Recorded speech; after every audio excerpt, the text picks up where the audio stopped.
A Câmara de Goiânia não para e a satisfação se espalha. Está satisfeito quem está construindo com o novo Código de Obras. Quem vê seu trabalho pela cidade sendo valorizado. Quem vê a preservação do meia-ponte ganhando força. Está satisfeito quem acessa o canal Cidadania ou a nova sede da Câmara de Goiânia e é ouvido pelos seus vereadores e vereadoras que, com ações eficientes, devolveram 70 milhões ao município. E assim, a gestão mais atuante da nossa história continua espalhando satisfação. Câmara de Goiânia. Olá para você que nos acompanha, eu sou Gustavo Soares, repórter do jornal Opção. No Opção Play de hoje a gente recebe Aldo Arantes, ex-deputado federal, já foi presidente da União Nacional dos Estudantes, advogado, escritor, atualmente é coordenador nacional da Associação de Advogados e Advogadas pela Democracia, Justiça e Cidadania. Tudo bem, Aldo? Como vai? Tudo bem, vou bem. Eu quero exatamente agradecer essa abertura que o jornal Opção e o Eu Belém sempre dão. Quando eu estou em Goiânia, sempre tem uma novidade para apresentar. Perfeito, seja bem-vindo mais uma vez, é um prazer te receber. Bom, o Aldo está lançando o livro dele, Domínio das Mentes, do golpe militar à guerra cultural. Eu queria iniciar te perguntando, Aldo, o senhor explora no seu livro como que a ascensão da direita no Brasil e no mundo, e como essa extrema-direita usa das emoções como estratégia, né? Eu queria que o senhor falasse como que essa abordagem tem sido mais eficaz do que uma abordagem puramente racional, no que se refere à conquista do apoio popular, assim, politicamente falando. Olha, esse livro ele tem uma base teórica fundamentada em Gramsci, que ele fala da importância da luta de ideias para a conquista do poder. E essa formulação de Gramsci ela foi atualizada por Raymond, e ele fala exatamente que nos tempos atuais a luta ideológica se dá através do sentimento. Então ele trabalha a questão dos sentimentos. Então é menos a razão e mais os sentimentos. E o que exatamente eu procuro analisar é exatamente esse caminho que a extrema-direita adotou no mundo e no Brasil para conquistar o apoio de milhões de pessoas. Eu procuro nesse livro exatamente analisar por que milhões de pessoas, trabalhadores, jovens, camadas pobres da população, deixaram de votar no Lula, por exemplo, passaram a votar no Bolsonaro na eleição de 2018. Então, essa questão coloca uma grande reflexão para todo o movimento democrático. O que ocorre, o caminho que eles percorreram, que, na verdade, essa luta, essa construção da hegemonia de ideias, ela já vem de algum tempo, mas ela ganhou uma dimensão nova, mais recentemente, através da guerra cultural. A guerra cultural, ela tem exatamente uma plataforma de ideias altamente reacionárias, conservadoras, de negação da história, negação da cultura, da ciência, e se utilizando exatamente da base social de empresários, de igrejas evangélicas neopentecostais e setores católicos também neopentecostais, de extrema-direita, né? Enfim, de militares, enfim, toda essa base social tem sido o suporte dessas ideias. E ela ganhou uma dimensão ampla com as redes sociais. E, Aldo, na sua avaliação, por que é mais fácil essas ideias de ódio e de negacionismo penetrar na sociedade do que a realidade, os fatos, a ciência, a história? Por que esse movimento coordenado, inautêntico, né, que a gente viu no Facebook, nas redes sociais, que alteraram eleições americanas, aqui também se repetiu, por que, na sua avaliação, esse tipo de discurso raso é mais penetrável, assim? É porque ele toca no sentimento. E eu acho que cabe aos setores democráticos tocar no sentimento também, mas tocar no sentimento do ponto de vista positivo. Tocar no sentimento da pobreza, da humilhação, da injustiça. São elementos que tocam a sensibilidade, com a fome, a miséria, tocam na sensibilidade das pessoas. Então não é suficiente a racionalidade, a grande parcela da população ela é mais tocada pelo sentimento, pela emoção, do que pela racionalidade. Mas a emoção pode ser a emoção do ódio, da violência, mas pode ser a emoção da solidariedade, da justiça, da compreensão, da fome e da miséria. Falta isso. Às vezes, setores democráticos e a esquerda são muito racionais, né? E a direita soube aprender, e com um elemento importante, com a utilização das redes sociais. Então é necessário nós aprendermos a utilizar as redes sociais. No livro eu faço a proposta da necessidade dos setores democráticos se unirem para exatamente construir uma plataforma poderosa, produzindo filmes, produzindo vídeos, produzindo materiais para ajudar nesse processo, digamos, de conscientização da sociedade, exatamente de levantar essa discussão num sentido mais amplo, mais consistente e, inclusive, com mecanismos mais eficazes para isso. E aí você vai ter que ter o quê? Você vai ter que, o que eles têm? Você tem que ter engenheiro de rede produzindo exatamente algoritmos capazes de exatamente contribuir nisso. Quer dizer, num método antigo, você não consegue. É necessário nós aprendermos, quer dizer, essa nova forma de luta política que está colocada, quer dizer, hoje em dia, no Brasil e no mundo.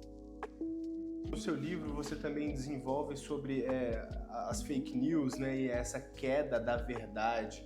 Em que momento que essa queda da verdade se encontra com essas ideologias de ódio? Na verdade, a mentira sempre existiu.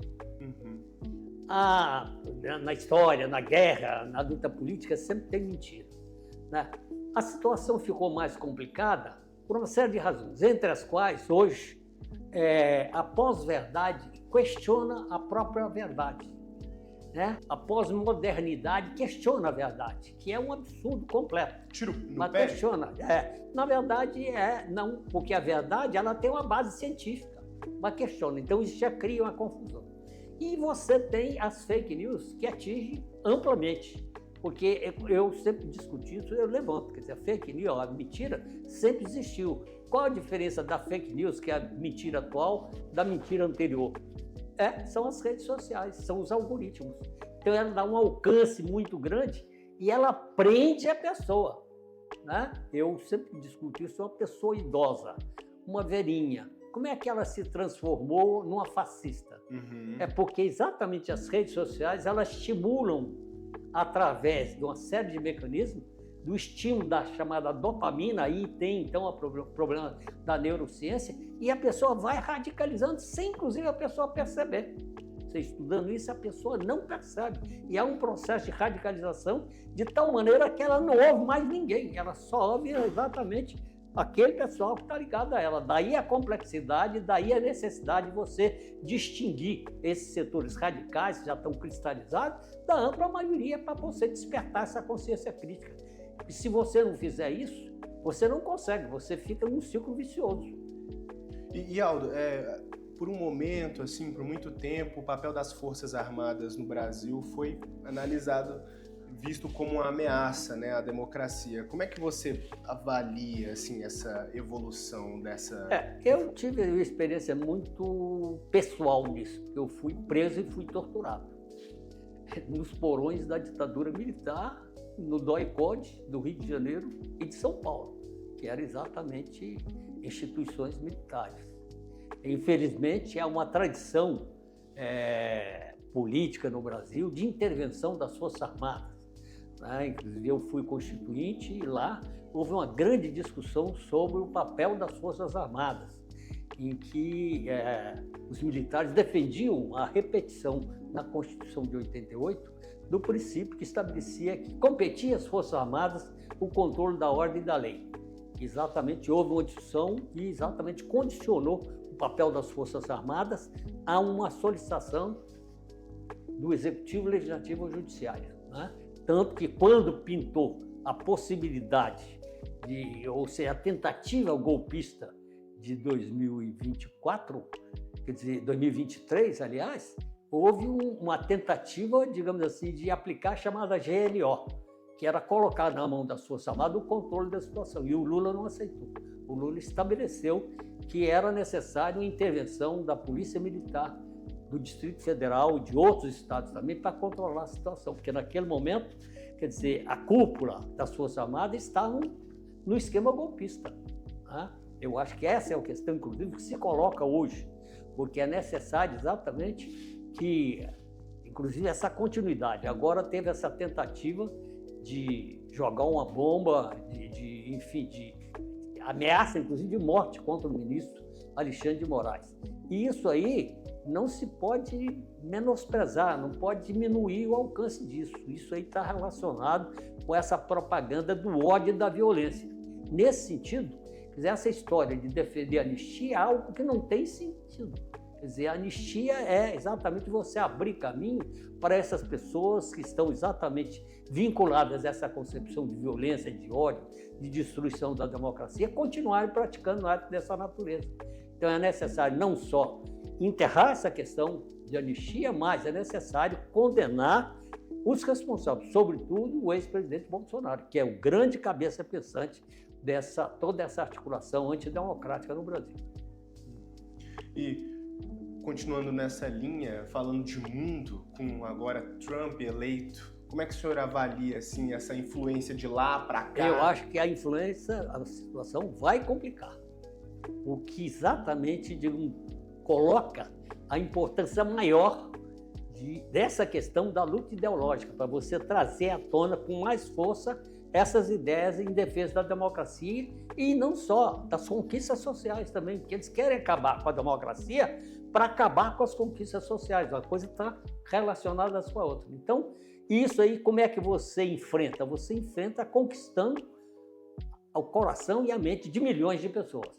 Isso, esses elementos que eu te coloquei, a frente ampla, de voltar para as bases e, sobretudo, a guerra cultural, são elementos decisivos, porque vamos enfrentar a situação difícil com essa eleição do Trump.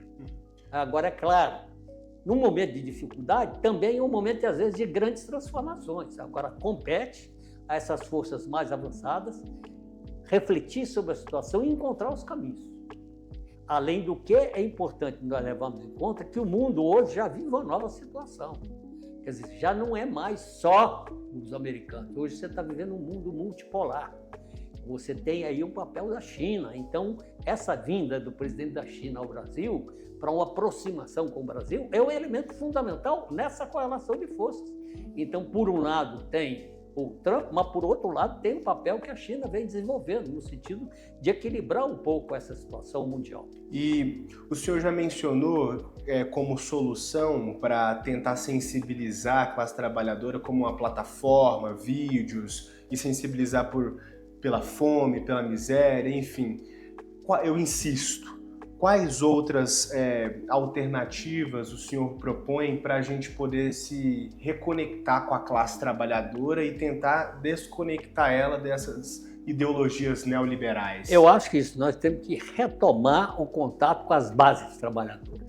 Trabalho de base. Trabalho de base. Esse é um componente fundamental ao lado da luta ideológica, entende? Porque você vê, é o que eu falei, por que é que houve esse distanciamento? Uma série de razões. Tem o problema da crise do socialismo, que criou uma situação difícil para a esquerda no mundo, né? Mas tem também o problema, digamos assim, do ataque que foi desferido contra a teologia da libertação. E aí o que ocorre? Que as comunidades de base que faziam trabalho nas periferias refluíram. Também a esquerda, em função de participação do governo, se distanciou também do trabalho de base. Então agora, essa questão de um contato direto com as massas trabalhadoras é fundamental. No livro, o senhor propõe um plano pragmático de luta ideológica. É isso que a gente está falando? São 14 pontos que eu coloco no plano de luta ideológica. Entende? Eu coloco exatamente e faço um contraponto em cada item desse, das ideias que nós devemos defender e das ideias que a extrema-direita defende. Então, levanta o problema da democracia, levanta a questão dos direitos dos trabalhadores, a questão da saúde, da cultura, da educação, da corrupção, porque, na verdade, fizeram uma demagogia completa em relação à questão da corrupção. Na verdade, foi comprovado que não há nenhuma responsabilidade do Lula no processo. Teve problema? Teve, mas não era a responsabilidade do Lula, tanto que ele foi isentado. E há prova concreta de corrupção do Bolsonaro. inclusive com essa questão da joia. O negócio ficou absolutamente claro, né? Problema todo o esquema de rachadinha dos filhos dele. Então, coisa absolutamente evidente. Então, e mais, quer dizer, tem uma outra forma de corrupção, né? Que é a corrupção macro, inclusive, né? Que essa é a corrupção individual, mas tem a corrupção social, que é a política econômica que eles defendem, de liquidar os direitos sociais, de reduzir o salário, de cortar direitos sociais, etc. Isso é uma corrupção macro, que se volta, né, contra o conjunto da sociedade. Essa bandeira eles defendem, e isso é que é necessário também a gente trazer à tona para as pessoas terem clareza dessas questões. Sem falar durante a pandemia, né, o desserviço que fez. Durante a pandemia foi uma situação extremamente grave, porque o que o Bolsonaro dizia? O Bolsonaro dizia que era uma gripezinha. Qual foi a consequência disso? A consequência é que os cientistas indicam que provavelmente 400 mil pessoas morreram 700. Então, pelas análises feitas, 300 fruto realmente da crise, mas que mais 400 morreram porque o governo teve uma atitude irresponsável, dizer que era uma gripezinha, dizer que não era necessário isolamento. Quer dizer, isso é que eu acho que essas coisas que nós temos que trazer para trocar, inclusive, a sensibilidade das pessoas, para tocar na emoção das pessoas, a quantidade de pessoas que morreram por essa atitude negacionista. E como é que é o seu relacionamento atual com o PCdoB, Aldo? Como é que tá? É o melhor possível. Eu sou dirigente nacional do PCdoB. Eu acho que o PCdoB, inclusive, está bem identificado com essa problemática. E eu acho que tenho conversado com o PT, daí o convite a Gleice Hoffmann, fiz conversações com o presidente da Fundação Perseu Abramo e da Fundação, que é do PT, da Fundação Maurício Grabosi, que é a fundação do PCdoB, mas a ideia é trazer outros setores, outros partidos de esquerda e os setores democráticos em geral para essa problemática. E Aldo, na sua avaliação, assim, parte das pessoas que se consideram de centro, elas também se identificam como pessoas que têm dúvida, né? Faz parte também do projeto resgatar essas pessoas, claro. Convencer essas pessoas? É de centro, né? Mesmo no setor de direita. Você tem que atrair o máximo de pessoas possível, né? Tanto que a referência básica que eu coloco, isso eu falei, mas repito, são as conquistas da Constituição de 88, que aí sim foi aquilo que foi o grande acordo nacional, são exatamente a Constituição de 88. É claro que a ideia não é parar por aí. O primeiro passo é criar essa grande unidade em torno dessas conquistas que o neoliberalismo está querendo derrubar, está querendo destruir.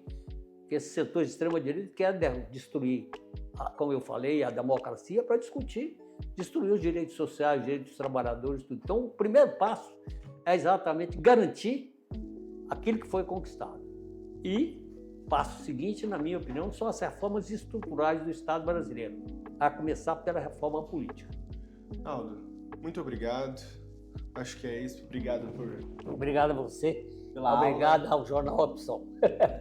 Eu que agradeço.